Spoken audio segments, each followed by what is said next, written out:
Assalamualaikum warahmatullahi wabarakatuh. Alhamdulillah wassalatu wassalamu ala Rasulillah Muhammad ibn Abdillah wa ala alihi wa ashabihi wa man tabi'ahu wa nasarahu wa wala wala haula wala quwata illa billah. Alhamdulillah sahabat Rasa FM dimanapun berada, kita jumpa lagi hari ini di hari Rabu, yaitu tanggal 22 Juli dari 2020, dan bertepatan hari ini adalah hari pertama dari bulan Zulhijjah.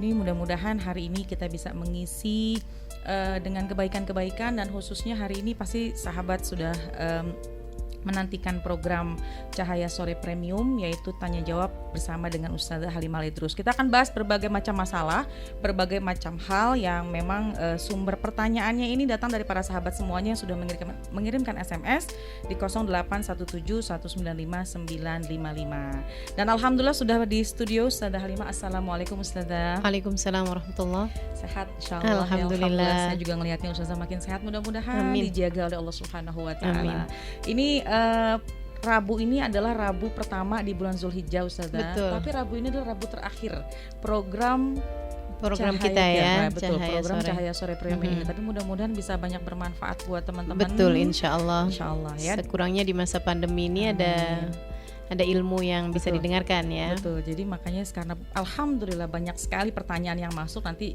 satu demi satu mudah-mudahan bisa kejawab semuanya dan cukup waktunya. Baik, kita mulai saja Ustazah. Ini pertanyaan pertama saya ingin ini banyak sekali berkaitan atau bertanya tentang kurban. Nah, ini saya mau tanya di awal nih ya. Pertama, mungkin sebelum kurban berkaitan dengan zikir di bulan Zulhijjah. Ustazah, zikir-zikir yang afdal di bulan Zulhijjah itu apa aja Ustazah? Silakan. Ya, bismillahirrahmanirrahim. Alhamdulillahirabbil alamin. Allahumma shalli wa sallim ala sayyidina Muhammadin wa ala alihi washabbihi ajmain, amma ba'du. Bulan Dzulhijjah 10 hari pertamanya itu adalah merupakan 10 hari paling afdal dalam setahun. Bahkan beberapa ulama mengatakan di antaranya adalah yang terkenal pendapatnya Sayyidina Ibnu Abbas, di mana beliau mengatakan dalam makna tafsir wal fajr wa layalil ashr. Wal fajr demi fajar, maksudnya adalah fajar terbaik ya, maksud di situ. Wa layalil ashr, dan demi malam-malam 10. Sayyidina Ibnu Abbas mengatakan ay fajri yaumi arafah wa layalil ashr ay layalil ashr min ayyam dzulhijjah. Min ashr awal min dzulhijjah. Yang dimaksudkan dengan fajar yang terbaik yang dimaksudkan dalam ayat tadi itu, ayat di wal fajr itu adalah fajar hari Arafah, dan demi malam-malam yang 10 adalah 10 malam pertama di bulan Dzulhijjah. Karena memang itu dianggap sebagai 10 malam yang terbaik. Nabi Muhammad SAW mengatakan dalam salah satu hadisnya, beliau mengatakan ma min ayyam, tidak ada hari-hari Allah diibadahin lebih baik daripada 10 hari di bulan Dzulhijjah. Fakthiru fiha takbir wa tahlil wa tamjid. Kata Nabi Muhammad, maka perbanyaklah di bulan ini dari tahlil, takbir dan tamjid. Tamjid artinya berucap alhamdulillah, takbir Allahu Akbar, dan tahlil la ilaha illallah. Dari ayat tadi yang saya bacakan maknanya dari Sayyidina Ibnu Abbas, dan juga dari hadis Nabi Muhammad SAW juga saya sampaikan tadi, kita bisa tahu bahwa memang hari-hari ini tidak dijadikan seperti hari-hari yang biasanya ya. Dalam artian bukan secara matahari terbit, matahari tenggelam ya, akan tetapi dari kemuliaan di sisi Allah, apa yang Allah Subhanahu wa taala turunkan pada hari-hari ini, ini insyaallah menjadikan ampunan, menjadikan karunia, menjadikan ijabahnya doa yang lebih banyak, rahmat yang lebih banyak dibandingkan pada hari-hari yang lain. Jangan sampai kita terlewat dari kebaikan-kebaikan ini. Nah, apa aja yang perlu dibaca pada 10 hari pertama dari bulan Dzulhijjah ini? Seperti yang tadi saya sampaikan, tahlil, takbir, tamjid. Para ulama mengumpulkannya dengan subhanallah, alhamdulillah, wala ilaha illallah, wallahu akbar. Nah, itu perbanyak itu. Dan juga secara lebih khusus memang juga memperbanyak kalimat la ilaha illallah. Ada juga la ilaha illallah yang dengan adhaful mudha'afah, di mana disampaikan dalam salah satu hadis ya, meskipun memang hadisnya ini secara riwayat itu terhitungnya sebagai hadis dhaif, kan, tapi jumhurul ulama juga mengatakan bahwa hadis dhaif boleh diamalkan untuk fadhailul amal, untuk amal yang berfadilah, dalam artian sebenarnya amal yang berfadilah seperti membaca la ilaha illallah nggak pakai ada hadis secara khusus saja bagus kok. Apalagi ini ada hadis walaupun hadisnya dhaif gitu. Nah itu dengan adadul mudha'afah artinya adalah adad yang dilebihkan. Misalnya seperti begini, la ilaha illallah adadal layali wa duhur, la ilaha illallah adadal ayami wa syuhur.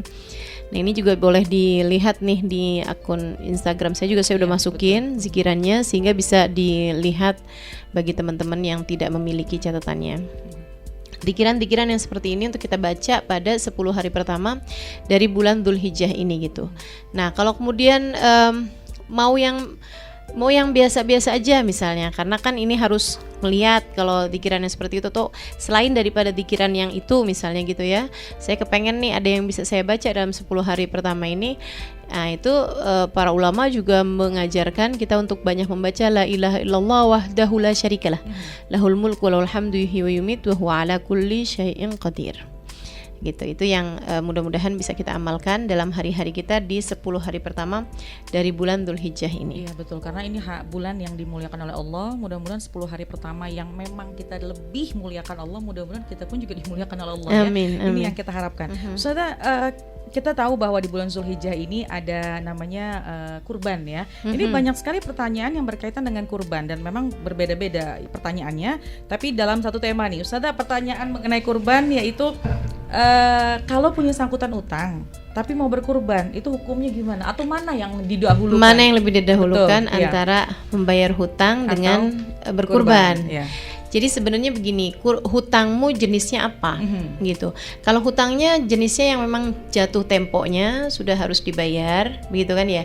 Maka itu harus lebih didahulukan untuk membayar hutang karena statusnya membayar hutang hukumnya adalah wajib, sementara berkurban hukumnya adalah sunnah. Lain jika masalahnya ada pada hutang-hutang yang bertempo. Misalnya punya kreditan rumah, gitu kan. Kreditan rumahnya masih 20 tahun. Bukan berarti kalau punya utang harus duluin bayar utang, artinya dia nggak bisa kurban dong selama 20 tahun. Setelah 20 tahun baru kurban. Baru bisa kurban gitu ya. Habis itu ngambil kreditan rumah yang lain. Nggak kurban-kurban seumur hidup. Jadi kalau kita lihat yang seperti itu ya kita lihat aja. Kalau memang hutangnya itu adalah jenis hutang yang bertempo, nah tergantung dari kesanggupan kamu untuk membayar kurban juga membayar hutang yang memang masih bertempo tersebut gitu. Kalau yang sekarang lagi ada rezekinya nih buat berkurban, duluin kurban aja dulu. Gitu. Apalagi mungkin kalau belum jatuh tempo ya. Sementara kurban nih beberapa hari ke depan nih udah disiapkan, udah harus cari kambing misalnya, mungkin bisa didahulukan bagi kurban dulu. Kurban dulu ya. Gitu. Baik. Tapi tetap untuk masalah hutangnya nanti setelah tetap itu wajib ya hutang untuk diselesaikan. Ustazah, masih berkaitan dengan kurban. Ini dari pertanyaan dari Jombang di Jawa Timur. Bolehkah kita membiayai kurban? Artinya mungkin kita berkurban ya tanpa sepengetahuan orangnya. Ya misalnya kita punya orang tua gitu ya. Nah orang tua kita tidak berkurban tahun ini, tapi kita berkurban untuk nama orang tua kita tersebut, tapi kita nggak ngasih tahu sama orangnya, gitu. Kurban itu kan sebenarnya jatuhnya kepada individu. Ya, nah karena dia adalah sesuatu yang sifatnya individu, gitu kan. Jadi kita nggak bisa mewakilkan ibadahnya orang lain, ibadahnya orang lain. Nah kalau kamu mau memberikan kurban untuk seseorang, yaitu tentu saja harus dengan kamu memberikan kepada orang tersebut. Dan ketika kamu sudah memberikan kepada orang tersebut, kalau orang itu jatuhnya adalah orang fakir miskin, dia tidak mau menjadikannya sebagai kurban, itu hak dia juga. Iya, karena sudah diberikan dan itu hak karena dia sudah diberikan. Ya. Misalnya nih ada orang ngasih kepada saudara dia gitu kan, yang memang benar-benar fakir miskin, nggak pernah kurban, kita punya 2 kambing, 1 kambing kita kasihin sama dia, ini buat kamu kurban. Ternyata dia gimana mau kurban, sementara buat beras aja nggak punya misalnya gitu kan, buat makan hari-hari nggak ada gitu. Dia kemudian mikir gitu, saya nggak mungkin mau kurban sementara kebutuhan saya yang lain mendesak. Dia kemudian uangnya kambingnya dijual dan dibelikan yang lain gitu. Nah itu hak dia gitu. Tapi kalau diberikannya itu kepada orang yang sebenarnya mampu untuk berkurban, ini hadiah biar kamu nggak usah mikirin kurban kamu nih, hadiah buat kamu gitu kan, untuk kurban kamu. Itu jatuhnya dia wajib pakai kurban. Iya. Nggak boleh pakai buat yang lain. Kalau kepada fakir miskin, ketika kita memberi sesuatu itu jatuhnya tamlik, memberikan kepemilikan kepada orang tersebut. Karena mungkin gitu. ada hajat ya. Kalau tadi fakir miskin tadi dia ada kebutuhan yang itu yang lebih harus didahulukan primer, ya. iya. Gitu. Baik, mungkin lain soal Ustazah, ketika misalnya kalau ada orang yang ketika diberikan di luar kota misalnya, ini saya mau kurbankan kamu, orang tuanya misalnya di luar kota, kemudian saya mau kurbankan kamu, kemudian ya udah deh karena di luar kota itu terbatas kondisi kurbannya, atas izin dari orang tuanya dilakukan di Jakarta misalnya, itu bisa saja seperti itu, iya ya? bisa aja seperti itu, tapi diberitahu sih. Maksudnya orang yang dia mau mengkurbankan untuk dia itu harus diberitahu. Iya, jadi harus tetap untuk diberitahu ya. ya. Sebab ada niat kan, ada niat tuh seenggaknya bahwa tahun ini saya berkurban gitu, atau saya menjadikan kambing yang dimaksud gitu kan, itu adalah sebagai kurban saya. Itu dilakukan per pribadi gitu, makanya tidak memungkinkan untuk kita melakukan kurban tanpa seizin orang tersebut gitu, atau diam-diam gitu misalnya. Diam-diam. Baik, Ustazah, kalau mengenai masalah jenis kambingnya nih, dari pertanyaan dari tidak menyebutkan namanya nih, hamba Allah ya, saya mau bertanya Ustazah, apakah kambing betina itu boleh dikurbankan, dan apa syarat hewan yang boleh dijadikan hewan kurban? Iya, sebenarnya ma'ruf ya, hewan yang dijadikan hewan kurban itu kambing yang sudah mencapai usia 2 tahun kan, seperti itu. Ada persyaratan-persyaratannya yang saya kira orang-orang tukang jual kambing tuh sudah tahu deh ya? Gitu syarat-syaratnya gitu kan. Nah, masalah apakah kambing betina boleh dijadikan sebagai kurban? Boleh saja, tidak ada masalah. Dan tidak juga ada ketetapan misalnya kambing laki-laki lebih bagus daripada kambing betina. Hanya saja tidak diperkenankan untuk berkurban dengan kambing yang sedang hamil. Ya, mungkin ini yang akhirnya membuat orang jadi pada bertanya, apakah boleh berkurban dengan kambing betina misalnya, atau hewan kurban betina, karena memang dikhawatirkan sedang dalam keadaan hamil. Sementara kan kita nggak mungkin juga ngecek pakai alat ya? Cek kehamilan gitu.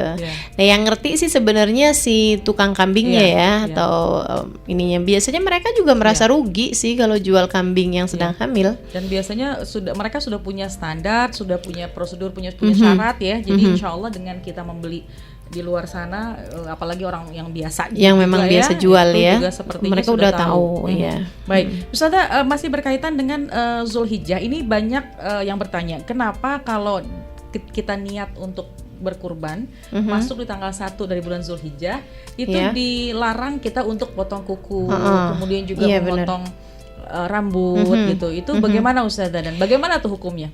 Sebenarnya hukumnya tidak wajib ya. Tidak wajib untuk, maksudnya nggak boleh atau nggak haram untuk potong kuku, potong rambut gitu. Lebih kepada sebaiknya, maksudnya sunnah ini ya, nggak masuk kepada afdhaliyah juga, tapi sudah pada tingkatan sunnah, karena berdasar hadisnya Nabi Muhammad alaihissalam, apabila kalian hendak berkurban maka janganlah kalian potong rambut dan potong kuku gitu. Itu memang ada hadisnya, dan hadisnya hadis sahih karena terkait masalah hukum. Jadi hadis ini diambil tentu saja oleh para ulama yang mengatakan bahwasanya kita kalau mau kurban itu jangan potong rambut, jangan potong kuku. Kenapa? Gitu ya. Kalau pertanyaannya adalah kenapa? Karena kurban itu menghapuskan dosa.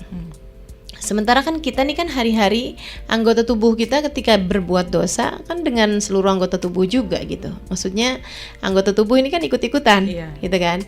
Nah, kalau kita mau menghilangkan rambut atau menghilangkan kuku, tungguin sampai dia dapat ampunannya gitu. Biar ampunannya merata, maksudnya gitu, ke seluruh anggota tubuh kita, ke sel-sel dalam sekujur tubuh kita. Baru sesudahnya kemudian kita potong sesudah kurban kita dipotong. Jadi batasannya dari awal masuk tanggal 1 Dzulhijjah tadi malam ya, sampai dengan hewan kurban kita dipotong. Kalau misalnya kita potong hewan kurbannya tanggal 13 Dzulhijjah, ya berarti sampai tanggal 13 Dzulhijjah gitu. Baru deh kalau mau potong rambut, potong kuku silahkan. Tapi bukan artinya ada rambut yang rontok pun sampai dengan harus dijaga. Atau kalau memang mengharuskan untuk potong rambut atau potong kuku, ya udah bismillah gitu. Bukan berarti satu kewajiban. Apalagi kalau dimaksudkan, wah saya nggak bisa kurban nih karena kemarin saya habis potong rambut. Nggak ada kaitan sama sekali. Nggak ada kaitan sama sekali. Kalau bisa ya, itu juga kesunahan juga. Jadi ini tidak terkait dengan keabsahannya kurban ya. Bahkan hukumnya juga tidak wajib untuk tidak menghilangkan rambut atau menghilangkan kuku gitu ya. Tapi memang kesunahannya Nabi Muhammad alaihissalam memerintahkan kita untuk ya jangan rambutnya jangan dipotong dulu, kukunya jangan dipotong dulu gitu. Iya, jadi karena banyak dosa lah pasti kita ya dari ujung pala Betul, sampai ujung rambut sampai ujung kaki ya. Nah, jadi ini tahan dulu, nanti dengan mengalirnya darah juga terampuni pula dosa-dosa kita. Jadi ya ditahan-tahan deh ya kalau emang bisa ya. Tapi juga betul. Ketika memang tidak bisa ditahan, misalkan kukunya sudah kepanjangan misalnya atau bahkan lupa misalnya, itu juga sedang ada luka misalnya kukunya betul. Yang mengharuskan untuk dipotong ya potong, nggak jadi masalah. Baik, kita beralih Ustadzah. Tadi kita sudah membahas tentang masalah kurban ini. Saya juga ingin membacakan pertanyaan yang berbeda tema. Ada yang bertanya Ustadzah mengenai masalah apa nih ya? Bagaimana cara minta maaf kepada suami yang saya pernah melakukan kesalahan, tapi saya nggak berani untuk bicara dan minta maaf kepada beliau. Saya harus gimana nih Ustazah? Ya, seharusnya orang yang paling kenal suamimu itu kamu sendiri ya. Betul. Ini gimana cara meminta maaf sama suami kamu? Nanyanya sama saya. Iya, karena beda-beda penyelesaian juga, beda-beda caranya gitu ya. Ya ini mungkin dan tidak menyebutkan nama nih. Mudah-mudahan ngedengerin nih program. Tapi ini. Gini sih masalahnya. Apakah setiap kali kita punya salah itu kita harus minta maaf? Kalau salahnya terkait sama suami, iya. Misalnya uang belanjaan yang dia kasihin buat belanja apa, dibelanjain apa. Itu memang harus minta maaf. Nah, harus minta maafnya caranya dengan cara seperti apa? Orang tuh kalau minta maaf itu, yang pertama harus ngerasa salah. Kan seringnya kan yang, kemarin habis diginiin, maafin ya. Nah itu kan ini ya. Minta maafnya formalitas berarti ya? Bikin pegel, malah bikin kesel minta maafnya. Nah itu minta maaf tuh harus dengan kesungguh-sungguhan gitu kan. Saya kira sih kalau memang kamu meminta maaf, bicaranya yang enak, bicaranya yang sungguh-sungguh dan berjanji untuk tidak kembali melakukan, saya kira akan jauh lebih mudah, lebih bagus dia dengarnya dari kamu daripada dengarnya dari yang lain-lain yang akhirnya membuat tingkat kepercayaan dia kepadamu menjadi berkurang gitu. Tapi kalau salahnya itu adalah antara kamu sama Allah Subhanahu Wa Taala gitu, ya nggak usah minta maaf sama suami. Misalnya urusan kamu ninggal sholat misalnya, urusan kamu buka aurat misalnya, itu kan urusan yang terkait antara kita sama Allah ya secara langsung. Itu nggak ada urusan sama suami. Minta maaflah kepada Allah Subhanahu Wa Taala dan bertaubatlah kepada Allah. Iya, mungkin masing-masing tahu nih bagaimana kondisi suami ya, bagaimana efeknya dari ketika kita mengucapkan, kemudian waktunya yang pas. Nah itu biasanya istri masing-masing mengetahui. Iya, saya berapa kali ditanya sama adik-adik yang mau menikah itu, Ustazah, maksudnya bagaimana caranya menjadi istri yang berbakti atau bagaimana membina rumah tangga yang sakinah mawaddah warahmah. Saya bilang pernikahan itu seperti lahir. Anak ketika lahir itu nggak dimintain persetujuan, gitu kan? Udah siap apa belum nih mau lahir gitu. Jadi kalau misalnya ditanya persiapan mau menikah, itu saya kira nggak bisa siap-siap apa-apa, kecuali sebuah fakta bahwa kamu jangan pernah berhenti belajar. Sama kayak anak kecil tuh, waktu lahir nggak bisa apa-apa gitu, tapi kan bersama dengan berjalannya waktu dia belajar jalan, belajar ngomong, belajar lari, kan begitu ya. Nah kamu sebagai seorang istri jangan pernah lupa atau jangan pernah berhenti untuk mempelajari suamimu. Pelajari ini suamimu bisa marah karena apa, pelajari suamimu ini cara menghentikan kemarahannya bagaimana, pelajari apa yang paling menyenangkan buat suamimu, bangun komunikasi yang indah, cari tahu gitu, cari tahu, belajar terus gitu. Oh kalau kayak begini nih suami saya tambah marah, jangan. Oh kalau kayak begini, ya Ustazah egois banget dong, saya doang yang pelajarin dia nggak pelajarin saya. Nggak ada yang egois. Kayak mixer ya, kalau kamu bergerak maka yang akan di sekeliling, maksudnya mixer tuh, saya pernah lihat teman saya bikin kue kayak mixer. Mixernya gede gitu, maksudnya mixernya di tengah-tengah, tempat kuenya tuh gede banget gitu. Nah saya aneh aja karena dia cuma taruh aja si mixer di tengah-tengah. Akhirnya melarutkan semuanya. Saya bilang kenapa kok kamu nggak gerak-gerakin mixernya gitu kan biar rata gitu. Dia bilang nggak perlu Ustazah, karena nanti itu lama-lama akan keaduk semuanya juga gitu. Akhirnya saya perhatiin ternyata bener, nggak lama kemudian udah keaduk aja semuanya gitu kan. Nah subhanallah, dari sini kita juga bisa belajar bahwa kalau kita bergerak gitu maka akan yang ada di sekeliling juga akan ikut-ikutan serta bergerak juga gitu. Ya, jadi yang paling pas adalah bagaimana kita belajar dari setiap hari, setiap bulan, setiap tahun. Apalagi suami ini kan hampir 24 jam bersama kita ya. Jadi kebiasaannya di masa pandemi. Di masa pandemi ya. Di masa pandemi betul ya. Biasanya kalau hari-hari biasanya ada masa-masa keluar kota misalnya ya, ada masa-masa keluar. Nah, jadi mungkin ini yang lebih tahu ya masing-masing. Iya, masing-masing. Ya, betul, tetaplah ya. belajar, teruslah belajar untuk cari tahu bagaimana nih caranya biar suami saya nggak marah, gimana caranya saya meminta maaf gitu. Coba-coba aja terus. Gitu, lama-lama kamu akan ngerti celahnya. Jadi ketemu tuh ya bagaimana solusinya untuk masalah ini misalnya ya selanjutnya. Ini masalah ada juga yang cerita tentang suaminya nih Ustazah. Ustazah, doa apa yang baik untuk dibaca agar melembutkan hati suami? Ini beda orang nih yang tanya nih Ustazah. Suami ini mohon maaf, suami suka pukul anak karena dulunya dia juga dipukul sama ibunya dan dia percaya bahwa itu cara mendidik yang benar agar anak nurut sama orang tuanya. Iya. Dan suami juga tidak mau mendengar masukan dari orang lain. Ini gimana nih doa untuk melembutkan hati Ustazah? Oh iya. Sebenarnya kalau urusan doa sih ya kamu banyak-banyakin baca sholawat aja. Tapi selain daripada berdoa itu juga ada hal yang kamu perlu lakukan, gitu kan? Perlu lakukan. Saya tidak berharap suami kamu untuk menjadi satu pribadi yang berubah, karena seperti yang tadi kamu sampaikan kan. Suaminya ini kan nggak mau menerima masukan nih daripada orang lain. Nah kan percuma juga kalau saya ngasih masukan buat suaminya. Dia ngomong sama suaminya nanti kan juga suaminya nggak mungkin mau terima juga dari saya gitu. Tapi yang saya mau sampaikan adalah untuk menyelamatkan anaknya. Karena kalau tipenya seperti itu, ini kayak rantai apa istilahnya mata rantai setan ya, yang saling terhubung satu sama lain. Si bapak suka mukul anak. Ini kan si bapak ini suka mukul anaknya karena ibunya. Ibunya kan suka mukul dia. Nanti anaknya dia juga nih, anaknya yang suka dipukulin nih. Nanti kalau punya keluarga dia juga suka mukulin juga. Jadi nanti anakmu itu akan suka memukul cucumu. Kan cucu dia nih kan. Iya, betul. Ya. Terus seperti itu tuh. Nggak bakalan bisa putus mata rantainya. Gitu akan terus kayak begitu gitu. Dan itu kan kita nggak mau terjadi gitu. Kesian kan anak kita jadi pribadi yang sangat keras, yang suka mukul dan lain sebagainya. Jadi gimana? Kamu harus jadi arus yang kuat, yang lain selain daripada arus suamimu tersebut. Suamimu suka mukul, kamunya suka ngomel, ya udah jadi deh. Komplit jadinya. Udah lengkap. Kekerasan fisik maupun verbal ya. Kekerasan baik secara zahir maupun kekerasan qaulan wa fi'lan gitu maksudnya, ucapan ataupun perbuatan gitu. Ini yang harus kita putuskan mata rantai ini gitu. Mata rantai setan ini harus diputuskan. Caranya bagaimana? Sering-seringlah berbicara dari hati ke hati sama anak. Kasih tahu ke anak, bapak kamu itu kayak gitu karena dulu tuh dia suka dipukulin sama ibunya, misalnya kayak gitu, suka dipukulin sama ayahnya, dimaafin ya nak ya, gitu, dimaafin ya nak ya. Kalau kamu tahu yang dulu itu pernah dialami sama bapak kamu, mungkin kamu akan mengasihani bapak kamu sebagai ganti kamu marah sama dia. Sebab si anak nih ketika dipukulin, nggak ada anak yang terima, nggak ada. Pasti anak marah. Cuman kan kemarahannya anak nggak selalunya sama bentuknya. Ada yang kemudian jadi membenci ayah. Nah ini sangat dahsyat ya, akibat dari kekerasan dalam rumah tangga gitu kan, trauma, bahkan nauzubillah min dzalik sampai anak jadi psikopat gitu.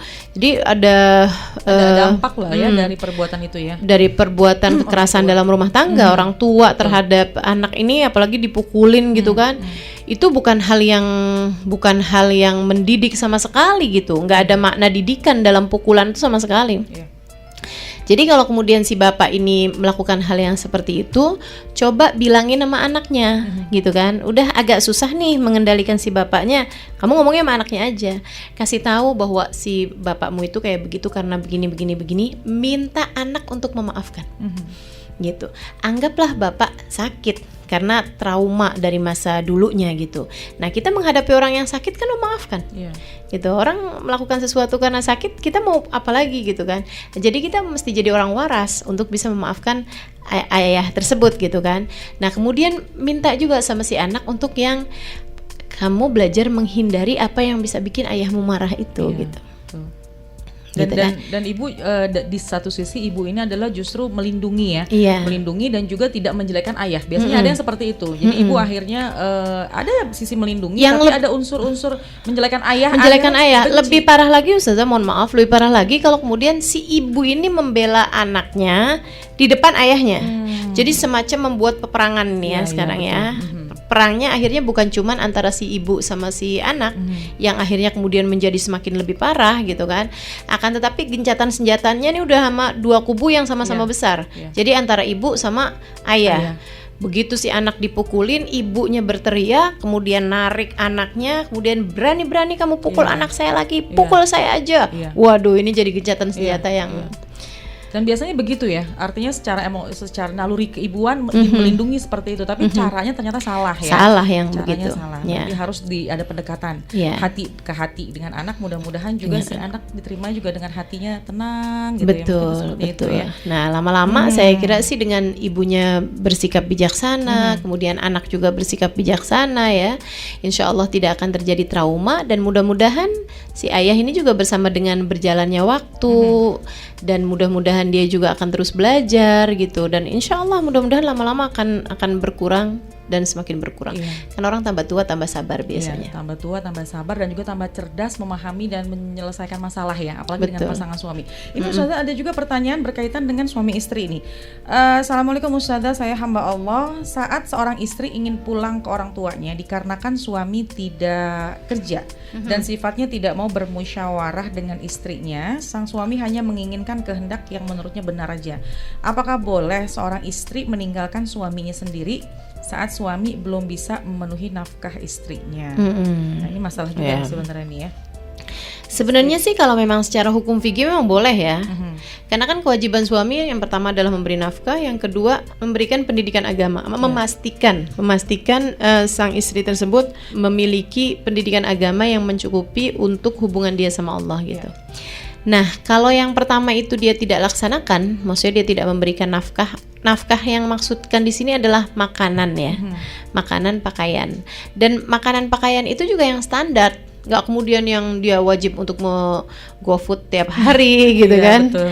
Atau apa namanya yang wajar-wajar aja. Yang wajar-wajar aja gitu. Itu yang sebatas wajib yang diwajibkan untuk seorang suami memberikan kepada istrinya gitu. Lebih daripada itu nggak wajib.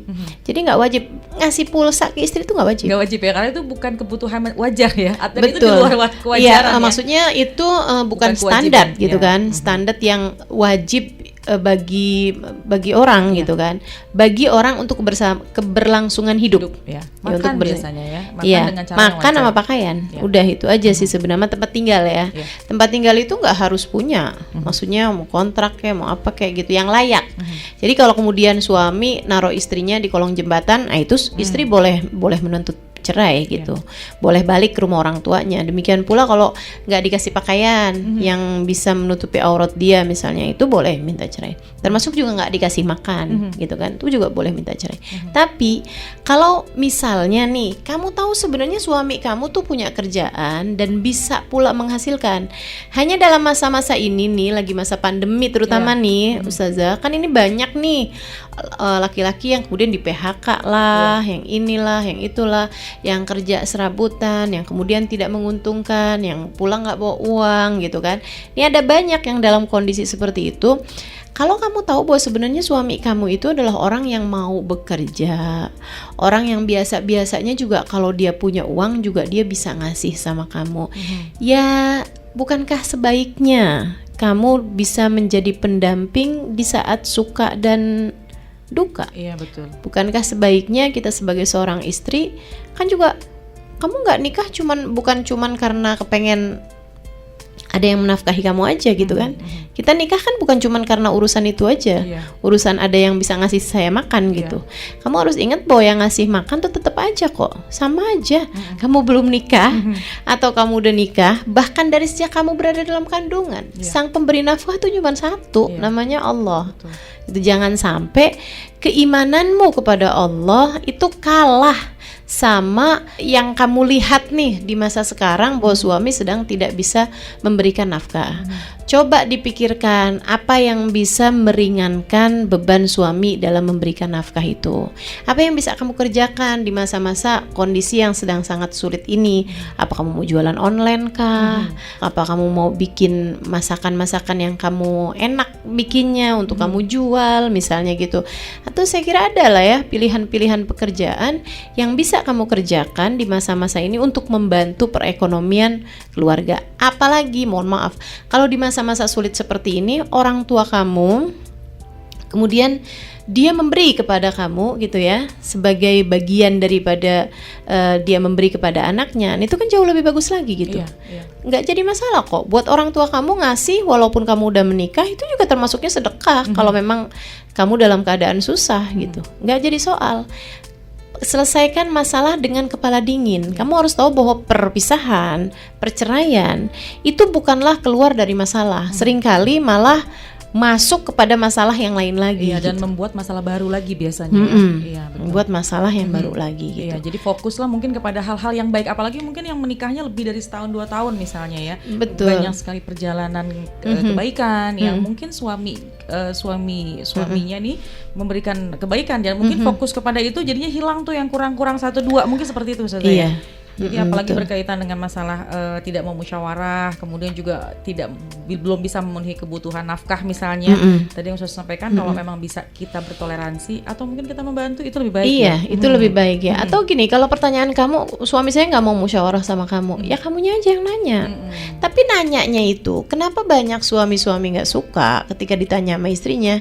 Karena istri itu ketika nanya kayak polisi di nanyanya tuh kayaknya kalau belum sampai puas atau belum sampai detail, nanyanya kayak interogasi ya, lebih mirip interogasi daripada pertanyaan gitu kan. Ya ini siapa orang juga pasti nggak suka. Tanyanya seperti pertanyaannya hakim kepada tersangka ini ya.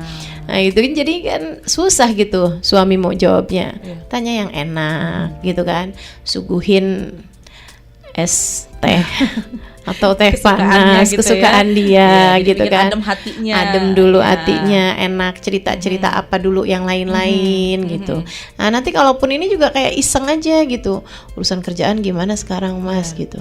Kalau kira-kira dia kelihatan akan marah, alihin aja sama yang lain, tahu nggak sekarang itu begini. Kayaknya asik ya kalau kayak gitu ya. Ini juga mungkin Ustazah ketika dipertanyakan tidak mau bermusyawarah, mungkin ada juga perlunya istri untuk introspeksi sedikit ya. Bahwa kenapa nih suami nggak mau musyawarah? Mungkin karena tadi itu seharusnya istri jadi kawan ya bagi suami, dan memang antara laki-laki sama perempuan itu memang ada perbedaan-perbedaan. Ini yang seharusnya bikin kita tuh jangan pernah mau berhenti belajar. Salah satu perbedaan mendasar bagi laki-laki dan perempuan, ketika ada satu masalah, perempuan menjadikan berbicara sebagai salah satu pencarian solusi. Kalau suami itu malah justru enggak gitu.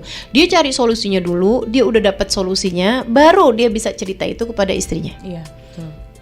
Gitu. Ya, jadi jadi teman, jadi kawan, tahu paham kondisi bagaimana suami. Insya Allah suami yang akan mencari kita untuk bermusyawarah. Betul, gitu ya, Ustazah. Betul. Jadi kawan yang baik gitu. Ya. Betul, baik.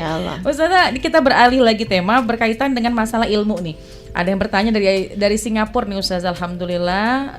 Assalamualaikum Ustazah Halimah, semoga senantiasa dalam rahmatnya Allah.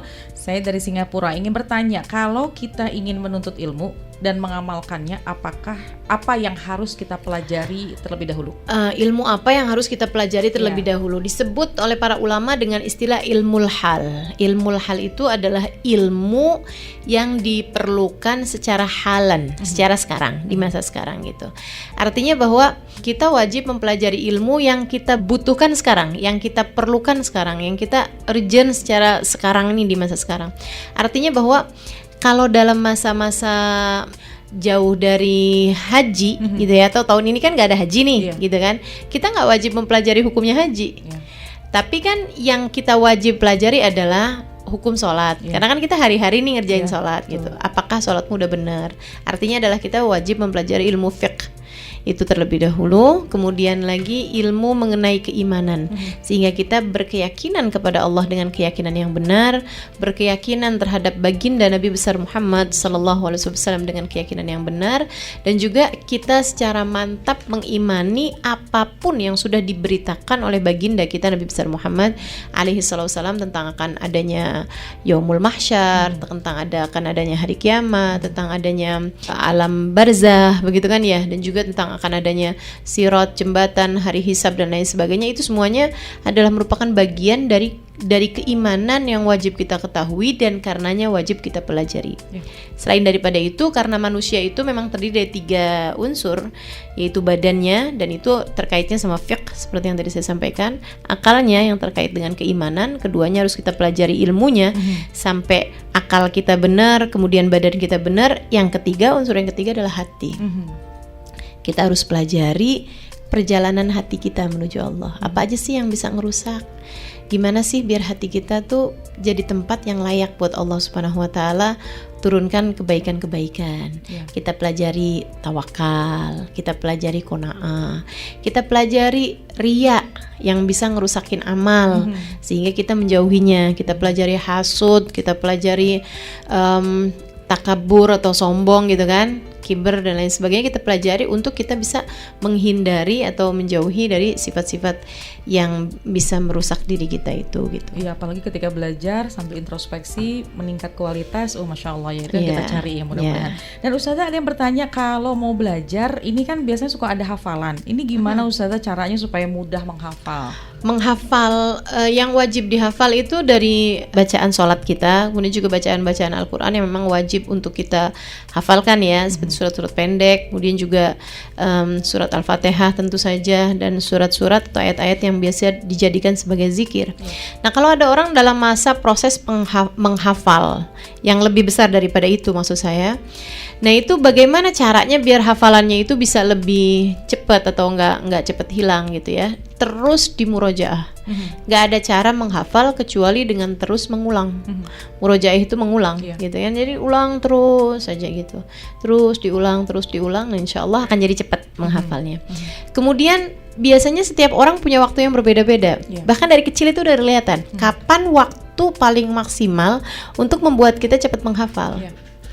Saya suka perhatiin anak kecil itu di umur-umur 2 tahunan misalnya gitu ya. Ada waktu-waktu yang dia lebih aktif bicara, lebih aktif, bukan gerakan secara fisik ya. Kalau gerakan secara fisik biasanya terkaitnya sama gula. Kalau makan gulanya banyak dia lebih aktif daripada biasanya gitu. Tapi ini kemampuan otak. Jadi kan kita bisa tahu misalnya dia nih kalau udah sore nih cerewet nih. Dia kalau udah sore nih kayak seneng belajar ini itu gitu kan, suka perhatiin ini itu gitu. Kalau siang-siang malah justru lebih biasa-biasa aja. Atau ada yang pagi gitu. Ada juga yang malam. Nah, ini dari situ tuh kita bisa tahu gitu kan kemampuan otak kita. Nah, buat si ini kan kita nggak mungkin bisa ngulang masa kecil kamu seperti apa. Kamu tinggal perhatiin aja. Di jam-jam berapa, dalam kondisi yang seperti apa, kamu lebih mudah untuk menghafal. Nah, jadikan waktu itu sebagai waktu yang waktu wajib kamu untuk menghafal, gitu. Itu salah satu caranya, gitu ya. Kemudian kalau bacaan, saya pernah diajarin oleh guru-guru kami untuk kalau kepengen hafalannya itu nggak mudah hilang, dan juga untuk para orang-orang yang nggak menghafal juga nih ya, tapi nggak kepengen pikun. Pikun itu kan hilangnya hafalan kita, bahkan hafalan terhadap alamat rumah kita, sampai ada yang lupa dan itu hal yang kita takutkan sebenarnya. Itu yang kita takutkan. Ini saya pernah dapat ijazah dari guru-guru saya itu untuk membaca Sabbihisma rabbikal a'la dan diulang ayat Sanukri'uka falatansa 7 kali. Nah ini silakan saja diamalkan bagi siapa yang memerlukannya, itu membaca Sabbihisma rabbikal a'la di luar sholat ya, sebelum tidur atau pokoknya di malam hari gitu, dan mengulangi Sanukri'uka falatansa sebanyak 7 kali, kemudian meneruskan lagi bacaannya. Sabbihisma rabbikal a'la alladzi khalaqa fasawwa walladzi qaddara fahada walladzi akhrajal mar'a faja'alahu ghuta'an ahwa sanukri'uka falatansa itu diulang 7 kali, baru kemudian dilanjutkan lagi ke ayat yang sesudahnya. Iya, baik. Jadi selain kita minta nih ingetan kita, bacaan kita, amalan kita nih jangan sampai hilang sama Allah, juga diantaranya terus ngulang-ngulang ya.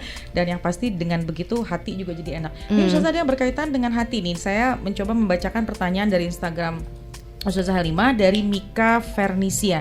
Assalamualaikum Ustazah, mau bertanya apa yang harus kita lakukan untuk terus menjaga hati? Nah, ini tadi kita lagi ngebahas hati ya, agar ikhlas melakukan sesuatu dengan hanya mengharap ridha Allah. Ya. Jadi gini, kita harus paham bahwasanya tidak ada yang punya kekuasaan kecuali Allah. Ini nih segaris lurus, sejajar. Semakin tinggi pemahaman kamu terhadap hal ini, maka akan semakin ikhlaslah kamu. Semakin lupa kamu sama pemahaman ini, maka akan sulit ikhlaslah kamu. Selagi kamu masih melihat bahwa ada selain Allah yang bisa memudoroti, yang bisa memberi maslahat, ada selain Allah yang bisa ngasih kamu rejeki, ada selain Allah yang bisa berbuat sesuatu untuk kamu, membahagiakan kamu, menyengsarakan kamu gitu ya. Ada selain Allah yang dapat melakukan hal yang seperti itu, kamu gak akan ikhlas. Gitu. Sebab kalau misalnya nih ya, kita berbuat sesuatu karena berbuat sesuatu kepada orang lain dengan harapan kita mendapatkan balasan dari orang itu, kan begitu ya. Saya nih mau ngajar karena misalnya saya ngarepin sesuatu, misalnya kayak begitu. Nah itu kan karena saya kan ngira bahwa ada orang yang bisa memberi kepada saya. Pada saat itu saya nggak akan bisa ikhlas, gitu. Nggak lagi lillahi ta'ala ngajarnya gitu kan. Nah itu jadi semakin orang bisa ikhlas itu ketika dia melihat bahwa tidak ada yang memiliki kuasa apapun terhadap diri kita kecuali dari Allah Subhanahu wa taala. Dan pertanyaannya tadinya yang ditanya adalah untuk terus-menerus menjaga hati agar mengharap ridha Allah. Berarti harusnya dibalik ya. Mengharap ridha Allah dulu, kemudian nanti akan mendapatkan keikhlasan dalam ibadah ya. Betul, dalam ibadah. Dan itu yang harus kita ingetin terus hati kita. Karena setan gampang banget kan mengalihkan hati kita gitu. Apalagi kalau misalnya nih secara kasat mata kan kita berbuat baik sama suami, tahu-tahu suami malah mengecewakan kita. Gitu kan. Akhirnya kita kecewa karena kita lupa. Kita kira suami kita itu bisa begini, bisa begitu. Padahal dia nggak bisa begini, nggak bisa begitu kecuali dengan izin Allah. Yang punya kuasa cuma Allah Subhanahu wa taala. Gitu. Jadi dengan tujuannya mengharap ridho Allah, mengharap balasan dari Allah, kebaikan ngarepnya dari Allah. Balasan dari Allah, ngarepnya kebaikan dari Allah, sebab yang lain selain Allah tuh nggak bisa ngapa-ngapain. Baik, mudah-mudahan dengan demikian ikhlas pasti akan timbul dengan sendirinya. Baik, Insya Masya Allah. Tapi saya ingin membacakan satu pertanyaan lagi dari teman dari sahabat yang sudah mengirimkan kolom komen di Instagram Ustazah Halimah. Assalamualaikum Ustazah, mau tanya hukumnya kalau menunda sholat Isya sampai dikerjakan di sepertiga malam terakhir, jam 2 atau jam 3 lah gitu ya, dengan tujuan supaya bisa bangun dan bisa sholat tahajud. Betul. Gimana Ustazah? Iya, gimana itu ya? Kamu jangan pernah ikut sama talbis iblis, jangan pernah mau ikut sama bisikan-bisikannya setan, gitu ya. Karena setan akan mencoba memalingkan kamu dari ibadah yang wajib menuju ibadah yang sunnah. Isya itu wajib, tahajud itu sunnah. Gitu. Jangan sampai kamu kehilangan isyamu hanya karena kamu kepengen tahajudmu gitu. Yang akhirnya nanti betul misalnya, tapi kan mau nggak mau akhirnya bangun nih Ustazah. Oke, bangun gitu ya. Tapi keadaan kamu sholat isya awal waktu, maksudnya di jam-jam awal, dengan keadaan kamu sholat isya di tengahan malam itu, kamu nggak tahu gitu keadaan yang ini nih ngantuk lah, apalah segala macem lah gitu. Jadi kalau kamu kepengen tahajud, nggak apa-apa, nggak harus usaha dengan cara yang seperti itu gitu. Akan tetapi jangan meresikokan isyamu untuk tahajud. Itu maksud saya. Jangan resiko meninggalkan wajib ngejar yang sunnah tadi berarti. Betul. Dengan harapan mudah-mudahan dua-duanya dapat gitu. Gitu ya. Takutnya malah akhirnya nggak dapat dua-duanya kamu gitu loh. Jadi yang udah pasti aja. Kita juga nggak pernah tahu nih, nggak pernah tahu kalau kita misalnya udah tidur apa yang akan terjadi sesudahnya gitu. Jadi kamu sebaiknya satu, bersegera mengerjakan sholat isya. Nah kemudian kamu tidur di awal waktu sambil minta sama Allah, ya Allah bangunkan saya untuk tahajud. Pasang alarm, kamu doa gitu kan ya.